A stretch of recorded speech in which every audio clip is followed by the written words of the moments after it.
Hello there, welcome to Pro Gamer Parent. I'm Rick and today I'm going to talk to you about loot boxes. You might not even know what loot boxes is, so I thought I'd talk some about it. Loot boxes is just algorithms. It's sort of a lottery within a game. And the thing is, so many studies shows that when we leave a tad bit of uncertainty, we get more reward feelings in our body, and it's all about anticipation. You know how when you were a kid you might actually anticipate Christmas and enjoying the anticipation of Christmas more than Christmas. That's what a lot of lotteries is all about, anticipation of the win. And I would have to say, sadly, computer games has perfected that art, that algorithms. And quite often in games you're gonna find a big chest and you pull it out and you hope to get some random thing, with random again being the key. You don't know for certainty that you will win the epic whatever gear you want, but you hope for it and you might get it. So you getting yourself ready for another run.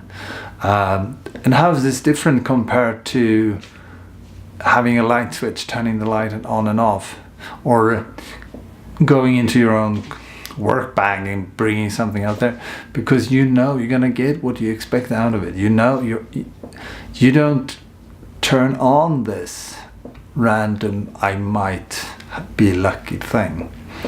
And when it comes to loot boxes, that drives sales. Quite often, a lot of games right now is what's called premium. You start playing for free, and then it's free for a long time.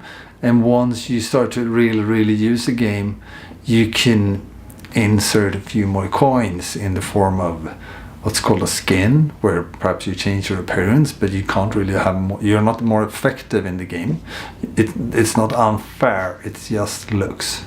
That might be something that you find in one of these loot boxes, and people pay cash to get that. It could also be that you get it as loot for doing an objective in game or something. And that's why it's called loot boxes, because even people who can't pay need to get these, otherwise they're leaving.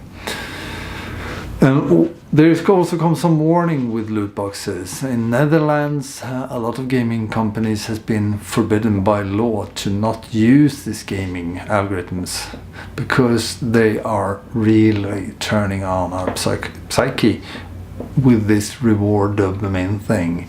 And you might ask yourself, how does this vary from gamification, the system I have at work?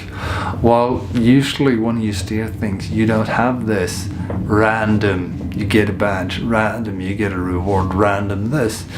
It's very structured, and it's very, what you expect, it's what you get. So the difference with a loot box is this random part of the recipe, that you might get lucky and get something extraordinary. And a few things are like that in real life. I think that's why we cling on to so much. So right now, ask yourself, do I know what loot boxes is? Have I heard the term before?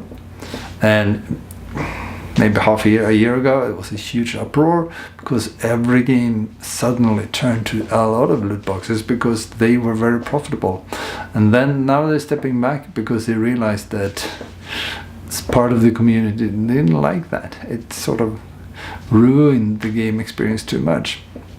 And you don't want people to leave the game either, from a revenue perspective.